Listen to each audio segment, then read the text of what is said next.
Hey guys, it's Mary and welcome back to Study Journey. Welcome back to the Python series. This is episode 4 of the Recursion Series. In today's episode, we're going to be doing the third type of sorting, which is merge sort. So without further ado, let's get into the video.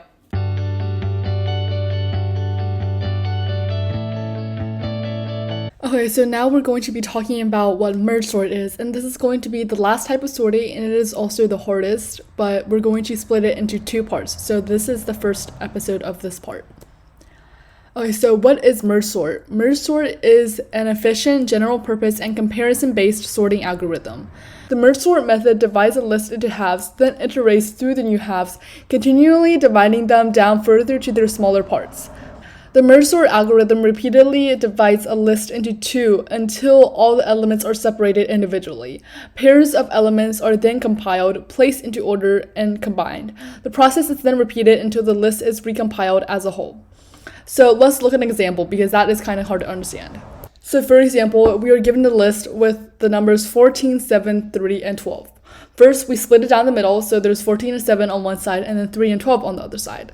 And then we continue dividing it down until they're just numbers. And then we put them together in a merge sort. This is really easy because we can divide it down into ones and then just put them together. But what if it is a bigger list? So for example, if it was a list such as this one with 8 numbers. So there's one side and then here's the other. And then you still continue dividing them down until each list side is sorted. So on this side, we have the numbers 2, 3, 7, and 16. And then over here, we have 4, 9, 11, and 24. And then how do they put these together in order? Well, as we can see, the instructions right here, it says, pairs of elements are then compared, placing into order, and then combined. So basically, we're going to compare 2 with 4, and we're being like, okay, 2 is smaller. So then we're going to move the index to this number, okay? And then we're going to compare 3 and 4. As we can see, 3 is smaller, so we're going to put it here. And then the index moves to 7, so 7 and 4, which is smaller, well, it's 4. And then we keep on going. So now let's try to write the code for it. This program that we wrote last time, which with all of our sorts. So we have selection sort, bubble sort, etc. And now I'm going to write merge sort.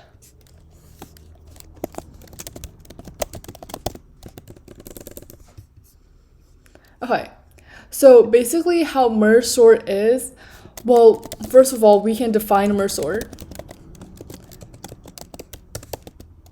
And just like the previous sorts, we're going to be taking in a number list. Whether it's 4 numbers or 8 numbers, there's going to be a list. Before we begin, we're actually going to copy the list. So we're going to make a copy of the list because we don't want to alter the original list. So I'm going to say in for in number list. We're going to make a copy of the list. And then before we write the rest of the merge sort code, well, how are we going to even write this code, right? So I'm going to define a merge sort helper. And this is going to take in the copy list. And then it's also going to take in the beginning index. So beginning index, ending index, and then also the number list.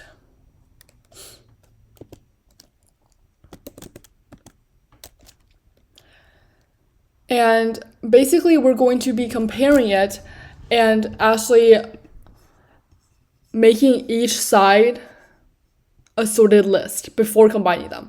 So in this merge sort helper, we're going to be doing all of this right here. So it's going to split the list in half and then keep on splitting it until it's respective like this. And then we're going to put it back together and make it in order. So how we're going to do this? Well, first there's going to be the middle index, right? So what number are we going to split it down from? And the middle index is just the beginning index plus, like math, you do the ending index minus the beginning index.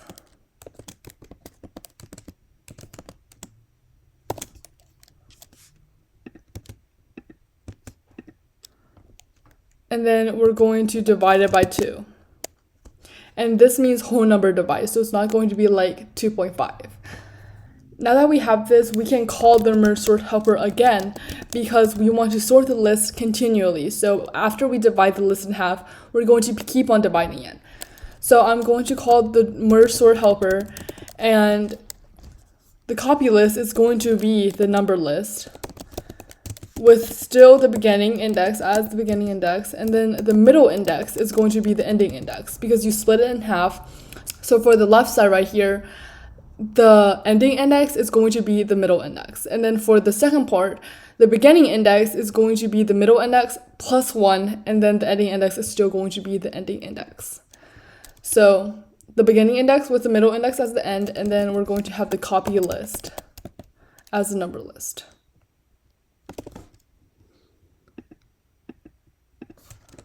Fix that right there. And then we're going to call the merge sort helper again for the right side of the list. And it's going to take in the number list with the beginning index being the middle index plus 1. And then the ending index is just going to be the ending index. And then it's going to be the copy list. And then now that we have this, we have to merge these two sides, right? So this side and then this side. So how we're going to actually merge these two lists, I'm going to write a new function for that. So we're going to define merge halves. And it's going to contain the merged list with the beginning index, middle index, and ending index, and also the number list.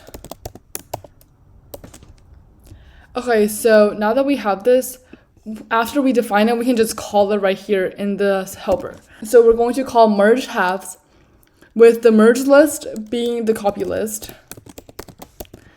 and then the beginning index, middle index, ending index, and the number list. And then after this, we're going to return the number list. And this should be the sorted list. So when do we know when this merge sort helper is going to end? Like, when are we not going to keep on dividing it in half? Well, if the beginning index is greater than or equal to the ending index, that means we've already finished it. So we have to return the number list then. So if the beginning index is greater than or equal to the ending index, then we're going to return the number list. Remember the colon. And this should be the code for the merge sort helper. So now that we have the merge sort helper, we can actually write merge sort, and by calling the merge sort helper. So we have the copied list, and then we're going to call the merge sort helper, and it's going to contain the copied list. The beginning index is going to be 0. The ending index is just the length of the number list minus 1, because remember, indices start at 0 instead of 1. So the ending index is going to be 1 less than the length of the list, and then it's going to be number list. And then after this, we are going to return the number list.